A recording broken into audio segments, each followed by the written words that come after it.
Banyak kisah yang dialami Zainuddin Amali saat baru menjabat sebagai Menpora. Salah satunya ketidakpercayaan publik terhadap sosok Zainuddin Amali yang dianggap tidak mengerti persoalan olahraga di tanah air.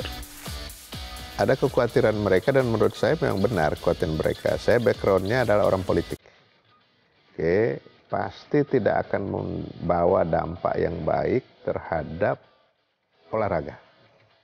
Itu sampai ada statement, nah ini pasti dia ngurusin politik, paling banter pemudanya, olahraga akan terlantar. Itu, nah saya baca siapa yang pimpinan-pimpinan cabur yang keberatan dengan saya itu. Akhirnya saya lihat, saya datangin satu-satu, tapi yang saya datangin pertama yang paling senior, almarhum Pak Bob Hasan. Mereka lagi latihan di Stadion Madia. Saya datang, omel beliau. Begana pemerintah, begana, begini. Saya dengerin aja. Dia bilang, lama-lama beliau sadar, you ini hebat. Saya ngomel-ngomel begini, you mau dengar. Dia bilang, om mau ngomong apa saya dengerin. Saya dengerin karena saya tahu bahwa reputasi om di pembinaan olahraga luar biasa. Oh iya, saya ini udah keluar duit pribadi sekian puluh tahun. Ya, tapi setiap apa yang mau saya omongkan nggak pernah didengar oleh pemerintah. Itu kata beliau. Nah sekarang saya datang, saya mau dengerin om. Akhirnya dia bilang, you adalah menteri pertama yang mau mendengarkan saya. Dan saya terima kasih. You sudah datang. Itu. Ya saya bilang, om, kita harus banyak berdiskusi. Kedepannya seperti apa, sehingga jadi akrab. Tempat telepon, beliau sedang berobat di Bangkok ya, Thailand, disambungkan oleh Mas Surya Pratomo, yang sekarang Mas Tommy, sekarang Dubes, karena beliau mendampingi. Mas Tommy sampaikan kepada saya, Pak Menteri ini ada orang mau ngomong. Saya pikir siapa ini? Oke, Pak Bob Hasan. Ini Bob Hasan, yuk gimana, sehat-sehat? Wah, ya om. Om lagi di mana? Saya lagi berobat, segala macam ya. Nah, beliau sampaikan, ya doain ya saya sehat, segera sembuh. Gitu saya sembuh, saya mampir kantor you. Dia bilang gitu, beliau sampaikan, nanti siapin makan yang enak. Oh siap om, yang penting om sembuh dulu. Tapi kan Tuhan berkata lain. Beliau kembali sudah sebagai jenazah. Ya, kita berduka cita itu.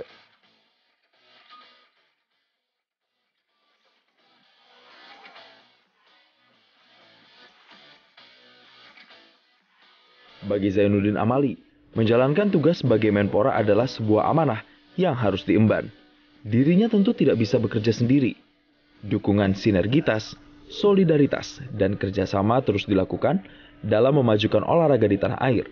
Salah satunya dengan Komite Olahraga Nasional Indonesia atau KONI. Sebagai Ketua Umum KONI Pusat, saya merasakan benar ya, begitu Bapak Zainuddin Amali dilantik menjadi Menteri Pemuda dan Olahraga, hubungan antara KONI dengan Kemenpora itu jadi semakin baik ya. Memang bertahap, makan waktu lama, tetapi Pak Zainuddin Amali punya keinginan yang sangat kuat bahwa antara Kementerian Pemuda dan Olahraga dengan Komite Olahraga Nasional Indonesia Pusat itu harus cair gitu ya. Nggak boleh seperti ada sekat di tengahnya. Beliau juga selalu berkoordinasi dengan saya untuk setiap masalah-masalah cabang olahraga, baik masalah organisasinya, masalah pembinaan prestasinya. Bahkan di zaman beliau memberikan kesempatan yang cukup luas kepada kami. Baik itu kita juga melakukan monitoring dan evaluasi langsung pada saat SEA Games di Filipina, SEA Games di Vietnam kemarin. Dan tidak semua memberi kesempatan itu. Di bawah komando kepemimpinannya, sejumlah program kerja jangka panjang langsung disusun secara matang oleh Zainuddin Amali. Salah satunya membuat desain besar olahraga nasional yang bertujuan meningkatkan kapasitas, sinergitas, dan produktivitas olahraga prestasi nasional. Desain besar olahraga nasional itu kan memang mimpi besarnya bangsa Indonesia. Di dalam desain besar olahraga nasional itu dicantumkan bahwa tahun 2032 kita sudah harus bisa masuk peringkat 10 dunia. Tahun 2044 kita harus masuk peringkat 5 dunia di dalam keikutsertaan pada Olimpiade. Yang saat ini kemarin di Tokyo kita nomor 50-an sekian gitu ya. Itu memerlukan satu kerja keras dan sinergitas dari semua pemangku kepentingan di bidang olahraga. Oleh karenanya saya memberikan apresiasi yang tinggi ya kepada pemikiran Bapak Zainuddin Amali yang berani membuat satu desain besar olahraga nasional. Melakukan sesuatu kita harus ada perencanaan. Oke. Nah, pada saat saya masuk, saya lihat seperti apa. Kita sporadis, tidak ada perencanaan, tidak ada desain, ya. Semua kegiatan-kegiatan by accident. Itu, jadi itu yang saya lihat sehingga saya berdiskusi dengan stakeholder, dengan para pakar, dengan akademisi, dengan KONI, dengan KOI dan berbagai unsur ya yang saya diskusi dengan mereka, kemudian menemukan bahwa kalau kita mau berprestasi, kalau masyarakat kita mau bugar harus ada desainnya, nggak bisa tiba saat tiba akal, sehingga kita tidak akan sampai ke satu tujuan. Itulah kemudian saya buat desain besar olahraga nasional.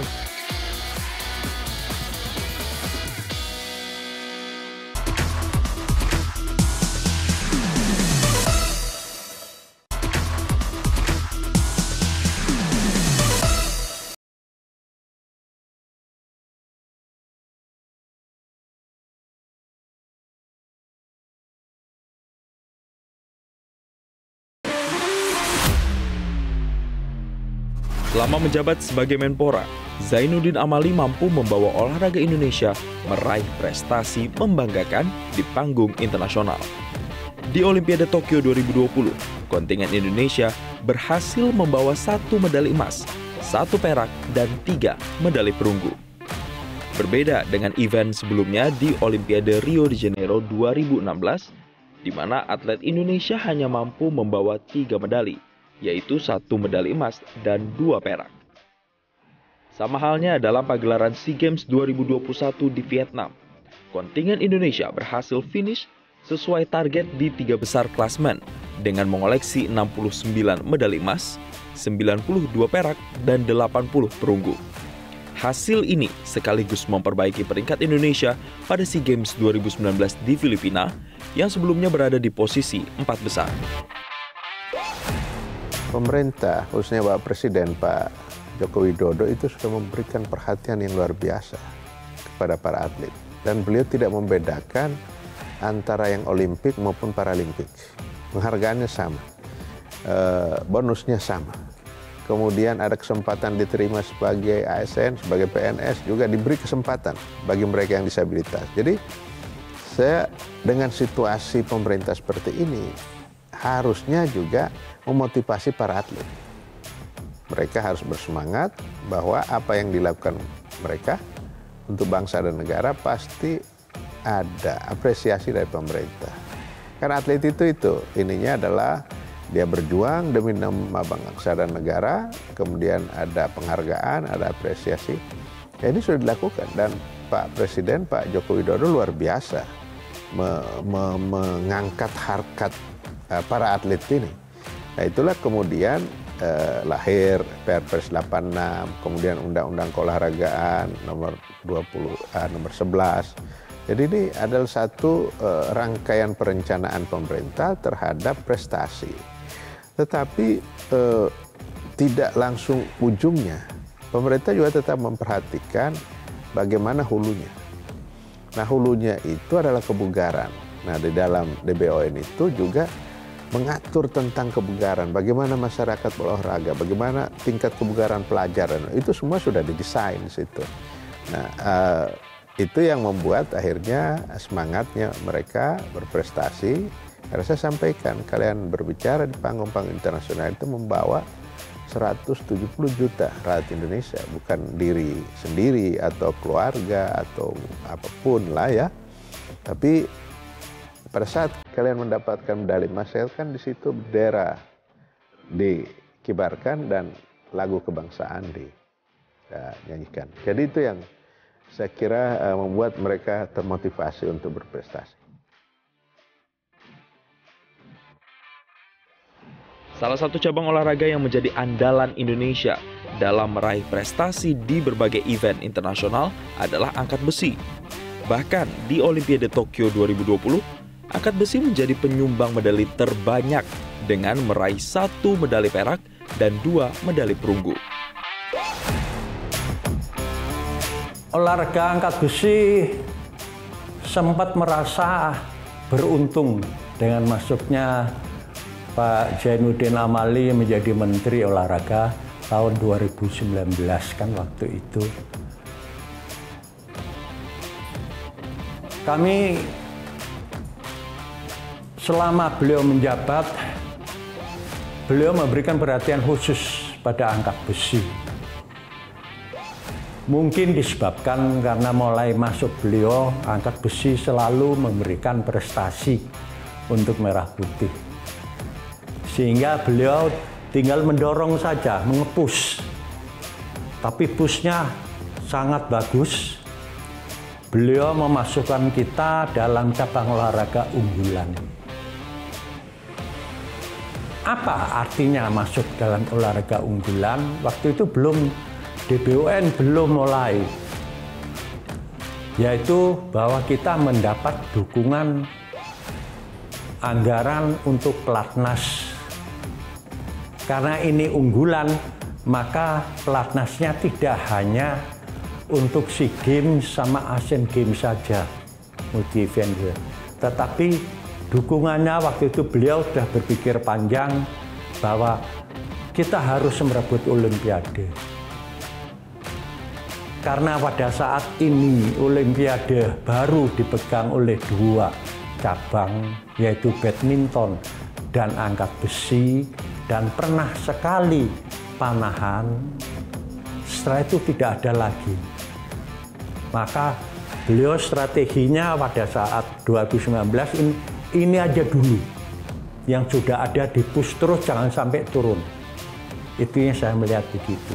Sehingga kalau saya mengatakan bagaimana Pak Zainuddin atau Kemenpora di bawah kepemimpinan beliau, itu kebijakannya yang dibuat.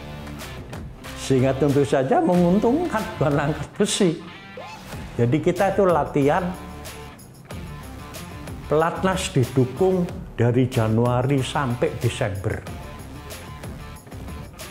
Dan itu yang dibutuhkan sebetulnya untuk pembinaan. DBON adalah strategi pembinaan jangka panjang.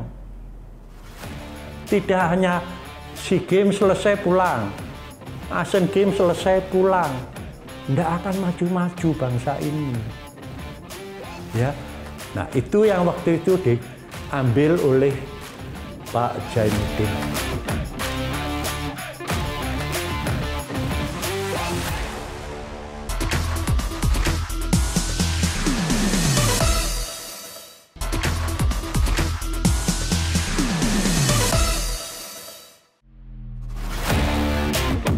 Perhatian dan dukungan besar juga diberikan Zainuddin Amali terhadap perkembangan olahraga Paralimpik di tanah air. Zainuddin Amali mampu memotivasi para atlet Paralimpik Indonesia sehingga bisa berprestasi di ajang Paralimpiade Tokyo 2020 dan Para Games 2022. Di bawah kepemimpinan Bapak Zainuddin Amali, kita tuh banyak menelurkan prestasi ya, luar biasa Pak Zainuddin Amali, karena beliau selalu bertanggung jawab dengan pekerjaan beliau. Contohnya, kalau kita disuruh TC di Surakarta, beliau selalu hadir di tengah-tengah kita waktu TC. Jadi kita pun termotivasi dan bersemangat untuk melakukan yang terbaik untuk Indonesia. Luar biasa beliau. Jadi Pak Jainuddin Amali itu selalu melihat NPC itu dengan kacamata beliau yang betul-betul tahu kalau kita juga bisa berprestasi. Maksudnya tidak ada marginal di antara di NPC. Yang pertama-tama saya lihat beliau adalah figur yang sangat dekat dengan atlet ya Mbak ya. Soalnya beberapa kali beliau sempat datang di Solo di Platnas ketika beliau ada kegiatan di Solo, beliau mampir ke sini dan bahkan yang seingat saya di bulan puasa tahun yang lalu beliau juga sempat buka bersama sama kami di sini. Yang paling terasa sama saya itu sih Mbak, momen yang saya makan nasi liwet di pinggir jalan sama Bapak itu. Nah itu bukan sekedar makan aja, selain Bapak juga ngasih wejangan kami banyak waktu itu nih, badminton, cabur saya yang diandalkan nanti di Paralimpik. Saya ngasih bukan hanya sekedar latihan lah Mbak, saya juga yang saya ingat itu beliau itu juga nyuruh kami untuk belajar. Contoh nih belajar bahasa Inggris supaya kalian nanti ketika di luar negeri itu gampang. Ngasih contoh seperti Kak Grace gitu-gitu. Jadi bukan melulu hanya olahraga aja, saya beliau juga ya kalian tuh harus bertalenta. Bukan hanya di olahraga aja, olahraga kan ada masanya. Jangan lupa untuk pendidikan, gitu sih yang beliau katakan. Jadi saya menganggap mereka ya ada anak-anak saya. Sehingga ya pendekatan kita ya pendekatan kepada anak sendiri. Saya datang mereka, saya tengokin latihannya, kemudian saya tanya bagaimana kalau yang masih ingin sekolah lagi, dan berbagai hal yang mereka butuhkan tentu melalui pimpinan cabur ya. Saya tidak touch secara satu persatu, tetapi apa yang menjadi keperluan, kebutuhan mereka tentu harus kita perhatikan. Pemerintah harus hadir di situ, dan saya tidak memposisikan saya sebagai menteri pada saat dengan mereka itu ya. Saya adalah bapak mereka ya, yang harus bisa memotivasi, memberikan arah kepada mereka sehingga mereka bisa berprestasi dengan baik. Untuk Bapak Jainuddin Amali, terima kasih selama ini telah memfasilitasi dengan baik kami atlet-atlet Paralimpik, telah memberikan perhatian khusus untuk NPC Indonesia, juga menjadi motivasi kami untuk terus latihan lebih giat lagi. Semoga Bapak sehat dan semakin sukses dimanapun kegiatan Bapak nanti.